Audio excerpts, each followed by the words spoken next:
Hello, അസ്സലാമലൈക്കും. Welcome back. എന്തൊക്കെയുണ്ട് വിശേഷം? സുഖന്നല്ലേ?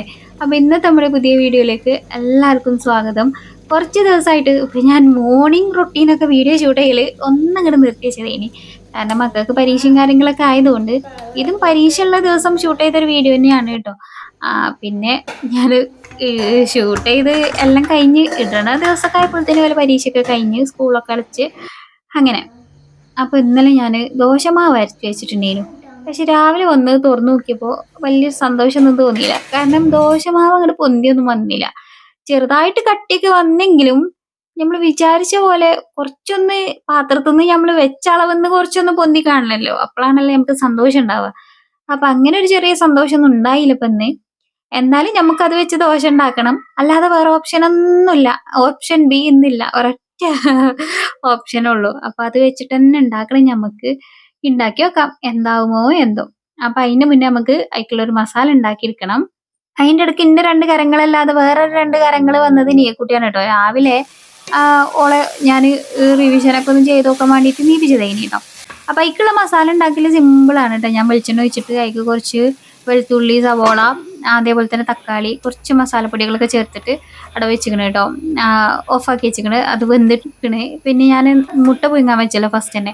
ഒരു 4 അത് ഒന്ന് പുഴുങ്ങിയതിന് ശേഷം ഗ്രേറ്റ് ചെയ്തെടുത്തിട്ട് പിന്നെ മെയിൻ ആയിട്ടുള്ള സാധനം ചേർക്കാൻ മറന്നു, ഉപ്പ്. അങ്ങനെ ഗ്രേറ്റ് ചെയ്തെടുത്തിട്ട് അത് ഞാൻ ഇതിലേക്ക് ചേർത്ത് കൊടുക്കണം കേട്ടോ. ചെറുതായിട്ട് കട്ട് ചെയ്തെടുത്ത് അങ്ങനെയും ചേർക്കണമെങ്കിൽ ചേർക്കാം. അപ്പൊ നമ്മളെ മസാല ഇവിടെ റെഡി ആയിക്കണേ. ഞാൻ ഉദ്ദേശിക്കുന്നത് ഒരു ചീസി മസാല ദോശയ്ക്കാണ്. ദോശമാവ് പൊന്തി വരാത്തോണ്ട് ദോശ നന്നാവോ എന്നുള്ള കാര്യത്തിൽ എനിക്ക് ഭയങ്കര ടെൻഷൻ ഉണ്ടേനി. അപ്പൊ ആദ്യം ഒന്ന് ദോശ ഒന്ന് പരത്തിയെടുത്ത് ഇത് ഈ ചീസാണ് കേട്ടോ ഞാൻ ചേർത്ത് കൊടുക്കുന്നത്.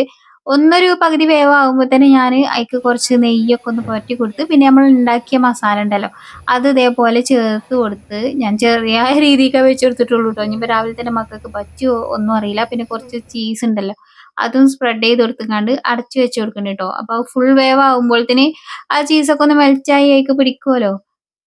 ഞാൻ വലിയ ഹൈപ്പൊക്കെ കൊടുത്ത് ഇത്രയും നേരം തോണ്ടി തേച്ച് ഉണ്ടാക്കിയിട്ട് എന്താ എനിക്ക് ഉപകാരം ഉണ്ടായത്? വളമ്പിയത് കോളാമ്പിയിലായി പോയി എന്ന് പറഞ്ഞ പോലെയല്ലേ എന്റെ അവസ്ഥ. കഴിഞ്ഞ പ്രാവശ്യം അപ്പച്ചട്ടിയിൽ എണ്ണ പുരട്ടാൻ മറന്നു തോന്നുന്നുണ്ട്.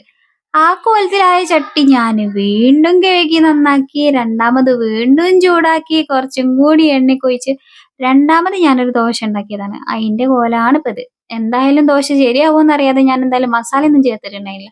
പിന്നെ മൂന്നാമതായി ഒരു പരീക്ഷണം നടത്താൻ എനിക്ക് ഇനി നേരമില്ല. എനിക്കാണെങ്കിൽ നല്ല ദേഷ്യം വരുന്നുണ്ട് രാവിലെ. അല്ലെങ്കിൽ തന്നെ നമുക്ക് നേരം ഉണ്ടാവില്ല.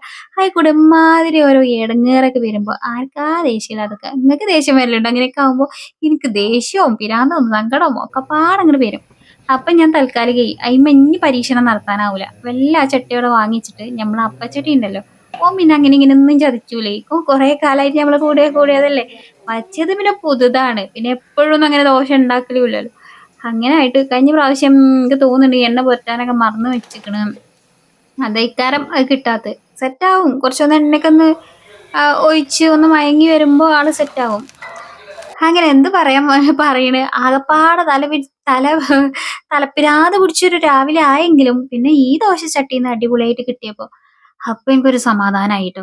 പിന്നെ ഇതിലൊക്കെ ഞാൻ എല്ലാതും ഒരു പകുതി വേവാകുമ്പോ നെയ്യൊന്ന് പറ്റി കൊടുക്കുക. പിന്നെ ഈ മസാല ചേർത്ത് കൊടുക്കുക. പിന്നെ കുറച്ച് ചീസൊക്കെ ഇട്ട് കൊടുക്കുക. അതൊക്കെ നിങ്ങളെ ഇഷ്ടത്തിനനുസരിച്ച് കൂട്ടിയും കുറച്ചൊക്കെ ഇനിയിപ്പോ ടൊമാറ്റോ കെച്ചപ്പോ അങ്ങനെ എന്തെങ്കിലുമൊക്കെ ചേർത്ത് കൊടുക്കണമെങ്കിൽ ചേർത്ത് കൊടുക്കാം. അങ്ങനെ അതൊക്കെ ചേർത്ത് ദോശ റെഡിയായി. ആദ്യം ഞാൻ അങ്ങനെ എടുക്കാൻ നോക്കി. പിന്നെ എനിക്ക് തോന്നി വേണ്ട. ഇതൊക്കെ അവിടെ പറഞ്ഞു പോരും. തൽക്കാലികം നമുക്ക് മടക്കി വെച്ച് ഓരോന്നായിട്ട് എടുക്കാം. ഞാൻ ഈ ചീസി ദോശ ഇങ്ങനെ ദോശ ഉണ്ടാക്കുന്നത് ആദ്യമായിട്ടാണ് കേട്ടോ. വേറെ ബ്രെഡിലും കാര്യങ്ങൾക്കൊക്കെ വെച്ച് കൊടുത്തിട്ടുണ്ടെന്നല്ലാതെ അപ്പൊ പിന്നെ എനിക്ക് രാവിലെ തന്നെ കുട്ടികൾ തിന്നുവോ എന്നൊക്കെ ഒരു പേടിയുണ്ട്. അതുകൊണ്ടാണ് ഞാൻ ചീസൊന്നും അധികം ചേർത്ത് കൊടുക്കാതെ കേട്ടോ. ഓൽക്ക് നല്ല ഇഷ്ടമായിട്ടുണ്ടായിനി. ഓൽക്ക് ഏറ്റവും ഇഷ്ടമായത് ഇതിങ്ങനെ പൊന്തിച്ചുമ്പോ അതിങ്ങനെ നീണ്ട് നൂല് പോലെ വരുമല്ലോ. ഓൽക്ക് അത് കാണാൻ എനിക്ക് ഏറ്റവും കൂടുതൽ ഇഷ്ടം. അതിങ്ങനെ ഓരോരോ പീസായിട്ട് വെറുതെ നുള്ളി പൊളിച്ചെടുത്ത് അങ്ങനെ കാട്ടിത്തരീനി. ഓലങ്ങനെ ചെയ്യണ കണ്ടപ്പോ എനിക്കൊരു പൂതി. അത് പിന്നെ ഞാനും കുട്ടിയായിങ്ങാണ്ട് വലുതായതാണല്ലോ. അപ്പൊ പിന്നെ ഒരു കുട്ടിത്തം ഉണ്ടാവുമല്ലോ. എന്നാലും ചായടി കാര്യങ്ങളൊക്കെ കഴിഞ്ഞപ്പോ നല്ല വെയില്. പിന്നെ ഒന്നും നോക്കിയില്ല. വേഗം അലക്കാനുള്ള സാധനങ്ങൾ കൊടുത്ത് ഞാനങ്ങോട്ട് പുറത്തിയാടി. ഇപ്പൊ എന്റെ അലക്കല് കഴിഞ്ഞാലുള്ള പരിപാടി ഈ കാറിന്റെ മുകളില് ഈ താമരാക്ഷം പിള്ള വസ്തുല്ലേ പറക്കും തളകീത്തെ അന്ന് പോലെ അലങ്കരിച്ചലാണ് കേട്ടോ. എന്തായാലും കാറ് വെയിലുണ്ട് കിടക്കുകയാണ്. ഇതിന്റെ മുകളിലിട്ടാൽ പപ്പടം ചുട്ടമാതിരി 2 മണിക്കൂർ കൊണ്ട് ഉണങ്ങി കിട്ടും. അതുകൊണ്ട് കുട്ടികളതൊക്കെ ഞാൻ അതിന്റെ മുകളിലാണ് ഇട്ടിടുക. അങ്ങനെ അലക്കൽ കാര്യം കഴിഞ്ഞപ്പോൾ ഒരു പകുതി ശ്വാസം വിടാം.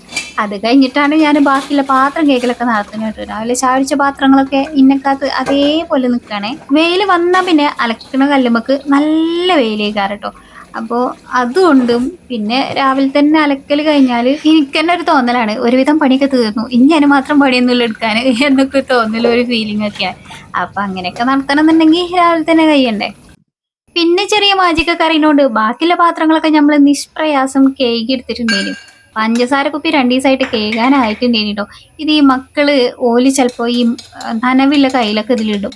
അങ്ങനെയാണ് ഇത് ഇങ്ങനെ പെട്ടെന്ന് ഒട്ടിപ്പിടിച്ചത് കേട്ടോ. എനിക്കാണെങ്കിൽ ഇങ്ങനെ ഈ ഒട്ടിപ്പിടിച്ചത് വല്ലാണ്ട് കണ്ട ഒരു പൊറുതിയാടാ. അപ്പൊ എനിക്കതൊന്ന് കേക്ക് വൃത്തിയാക്കണം. ഇങ്ങനെ പഞ്ചസാരയിൽ ഇങ്ങനെ ശരിക്കും ഇങ്ങനെ കാണണം ഇങ്ങനെ. അപ്പോൾ അതിന്റെ അളവും കാര്യങ്ങളൊക്കെ ശരിക്കും കാണണം. അതുകൊണ്ട് അപ്പൊ ഞാൻ അതൊന്ന് ഒഴിച്ചിട്ട് അതൊന്ന് കേക്ക് ഇരിക്കണം കേട്ടോ. പിന്നെ വീഡിയോ കണ്ടുകൊണ്ടിരിക്കുമ്പോൾ തന്നെ ലൈക്ക് ചെയ്യാൻ മറക്കരുത് കേട്ടോ. നിങ്ങൾ പലരും വീഡിയോ കഴിഞ്ഞ് പോകുമ്പോൾ ലൈക്ക് ചെയ്യാൻ മറന്നുങ്ങാണ്ട് പോകുന്നുണ്ട്. അപ്പൊ ലൈക്ക് ചെയ്യാനും എന്തെങ്കിലുമൊക്കെ ഒന്ന് കമന്റ് ചെയ്താൽ മറക്കരുത് കേട്ടോ. കാരണം കമന്റ്സ് ഇല്ലാതെ ആകുമ്പോൾ എനിക്കും തന്നെ വീഡിയോ ഷൂട്ട് ചെയ്യാനൊക്കെ ഒരു മടുപ്പ് തോന്നുകയാണ്. കാരണം നിങ്ങളെ അഭിപ്രായം കാണുമ്പോഴാണല്ലോ നമുക്ക് വീണ്ടും വീണ്ടും വീഡിയോ ഷൂട്ട് ചെയ്യാനൊക്കെ ഉള്ള പ്രചോദനം. പിന്നെ കഴിഞ്ഞ വീഡിയോയിൽ ഞാൻ പറഞ്ഞില്ലേ അതിന്റെ ബാക്കി ഞാൻ വീഡിയോ ചെയ്യാം എന്നുള്ളത്, അതിന്റെ കാര്യം ഞാൻ മറന്നിട്ടൊന്നുമില്ല കേട്ടോ. അടുത്തൊരു വീഡിയോ ആയിട്ടൊക്കെ എന്തായാലും ഇൻഷാ അള്ളാ ഉടനെ തന്നെ ചെയ്യാം. അപ്പൊ നമ്മള് വെളിച്ചെണ്ണ കുപ്പി ഒഴിഞ്ഞിക്കണ്. ഇനി അത് ഞാൻ കഴുകണില്ല. കാരണം അതിപ്പോ ഒരു പ്രാവശ്യം വെളിച്ചെണ്ണ മുഴുവനായിട്ട് അങ്ങനെ ഒഴിഞ്ഞിട്ടുള്ളൂ കേട്ടോ. ഒരു 2-3-4 പ്രാവശ്യം 3-4 റൗണ്ടൊക്കെ ഒഴിച്ച് വെച്ചതിന് ശേഷം അങ്ങനെ നമുക്കന്നെ ഇങ്ങനെ അയക്കായിന്ന് തുടങ്ങുമ്പോൾ എന്താണ് ആ ഒരു ഗ്ലാസ് ക്ലിയർ ആയിട്ട് അതിൻ്റെ ഉള്ളത്തെ സാധനം ക്ലിയർ ആയിട്ട് കാണില്ല എന്ന് തോന്നുമ്പോഴാണ് ഞാൻ കേക്കില് എല്ലാ പ്രാവശ്യം വെളിച്ചെണ്ണ ഒഴിയണതിനനുസരിച്ച് കേക്ക് അങ്ങനെ വലിയ വിശ്വാസമൊന്നും ഞാൻ കാണിക്കാൻ നിൽക്കലില്ല. ഇത് നമ്മള് പുതിയ വെളിച്ചെണ്ണ കുപ്പില്ലേ, അത് ഒരു പ്രാവശ്യം ഒന്ന് വെളിച്ചെണ്ണ ഒരു റൗണ്ടാണ് ഉള്ളു കഴിഞ്ഞിട്ട് കേട്ടോ. ആദ്യം ഞാൻ ഈ 2 വെളിച്ചെണ്ണ കുപ്പികൾ ഒന്നിച്ച് വാങ്ങി എന്ന് പറഞ്ഞിട്ടില്ലേനോ, ആ സമയത്ത് ഇതിക്ക് എണ്ണയൊക്കെ ഒഴിക്കുമ്പോൾ നമുക്ക് വെച്ചു കൊടുക്കാൻ ഒരു കാഹളം ഒക്കെ ഉണ്ടായിന് കേട്ടോ. ആ കാഹളമൊന്നും ഞാൻ വല്ലാണ്ട് അങ്ങോട്ട് ഉപയോഗിച്ചിട്ടില്ല. കാരണം അതൊന്നും ഇല്ലാതെ തന്നെ നമുക്ക് ഇതിക്ക് വെളിച്ചെണ്ണ വരാനുള്ള സ്കില്ലൊക്കെ നമ്മൾ ആർജിച്ചെടുത്തിക്കണ്.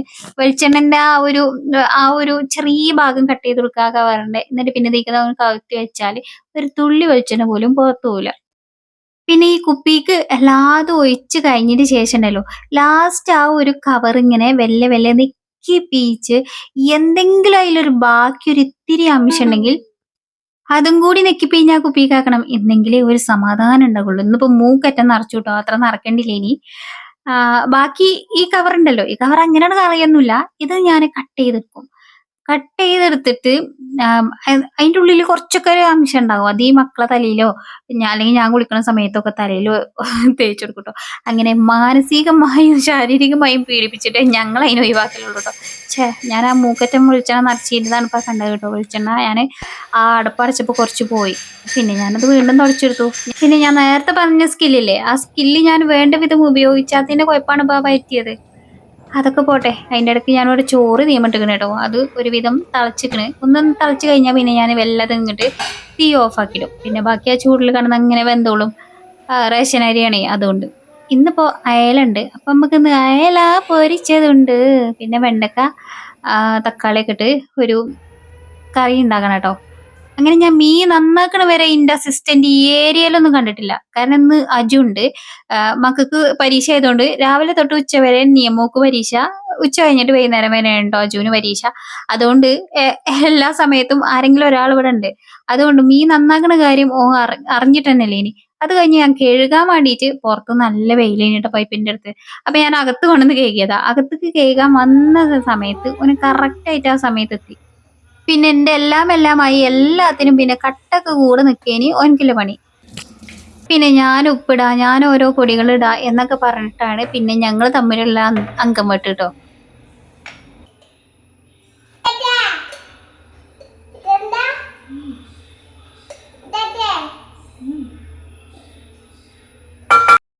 ഞാൻ ഓരോ പൊടികൾ ഇടുമ്പോഴും ഇടട്ടെ ഇടട്ടെ എന്നാണ് കേട്ടോ ചോദിക്കണത്. മീൻ ഇടട്ടെ എന്നാണ് ചോദിച്ചുകൊണ്ടിരിക്കുന്നത്.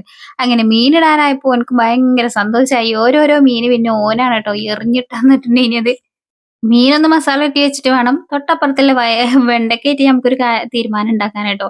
മീന് കുറച്ച് സമയം മസാല പെരട്ടി വെച്ചിട്ടുണ്ടേനി. ആ സമയം കൊണ്ട് വെണ്ടയ്ക്കയും അയ്ക്കുള്ള സാധനങ്ങളൊക്കെ ഒന്ന് ഞാൻ അരിഞ്ഞൊക്കെ എടുത്ത് വെച്ച്ക്കണേ. പിന്നെ മീന് ഒരാള് അതിന്റെ ഇടയ്ക്ക് എറിഞ്ഞത് കണ്ടോ. ഓന് ഒന്നെങ്കിലും ഇടണംന്ന് പറഞ്ഞ് വാശി വെച്ചപ്പോ ഞാനത് സമ്മതിച്ചു കൊടുത്തതാണ് ട്ടോ. അപ്പൊ രണ്ടാക്കും ചോറിന് എല്ലാരും ഉണ്ട് ട്ടോ ഇന്ന്.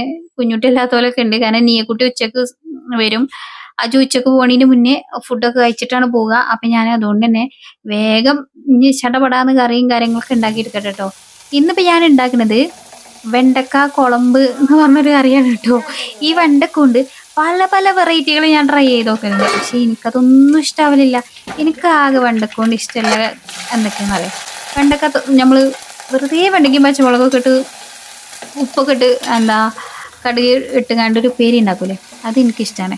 അതേപോലെ തന്നെ വെണ്ടയ്ക്കും തക്കാളിയും മാത്രമായിട്ട് കുറച്ച് പുളിയൊക്കെ പിഴിഞ്ഞ് മുളക് പൊടിയും ഇട്ടുകാണ്ട് ഒരു പറ്റിച്ച് വെക്കൂലേ, അങ്ങനെ എനിക്കിഷ്ടമാണ്. പിന്നെ തേങ്ങ അരച്ച് വെക്കുമല്ലോ പെരിഞ്ചീരകമൊക്കെ ഇട്ടിട്ട്, ആ ഒരു രീതിയിലും ഇഷ്ടമാണ്. വേറെ ഈ ഉള്ളിയും ഇഞ്ചിയൊക്കെ ഇട്ടുകാണ്ട് വല്ലാണ്ട് ഇങ്ങോട്ട് വയച്ചുണ്ടാക്കണതൊന്നും വലിയ താല്പര്യമൊന്നുമില്ല. പക്ഷെ എന്നാലും ഞാൻ പലപ്പോഴും പല രീതിയിലും ട്രൈ ചെയ്യാറുണ്ട്.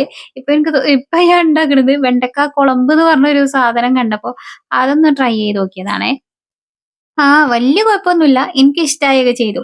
പിന്നെ ഇതിന് പല റെസിപ്പീസും ഉണ്ട് ട്ടോ. അപ്പൊ എനിക്കിഷ്ടപ്പെട്ട ഒരു റെസിപ്പി തെരഞ്ഞെടുത്തിട്ടാണ് ഞാൻ ഉണ്ടാക്കിയത്. ചിലര് അതില് ശർക്കരയൊക്കെ ചേർക്കാനുണ്ട്. അപ്പൊ അതിനോടൊന്നും എനിക്ക് വലിയ താല്പര്യമില്ല ട്ടോ ശർക്കരയൊക്കെ ചേർക്കാന്. അപ്പൊ അതുകൊണ്ട് ഞാനത് ചേർത്തിട്ടുണ്ടായിരുന്നില്ല. അതിന്റെ ഇടയ്ക്ക് ഞാൻ വെണ്ടക്ക ആദ്യം വഴറ്റാൻ മറന്നു. പിന്നെ അപ്പുറത്തെ ചട്ടിയിലിട്ട് വെണ്ടക്ക വേറെ സെപ്പറേറ്റ് വഴറ്റിയെടുത്തിട്ട് പിന്നെ ഇതിലേക്ക് ചേർത്ത് കൊടുക്കുകയാണ് ചെയ്തിട്ടുണ്ടായിരുന്നത്.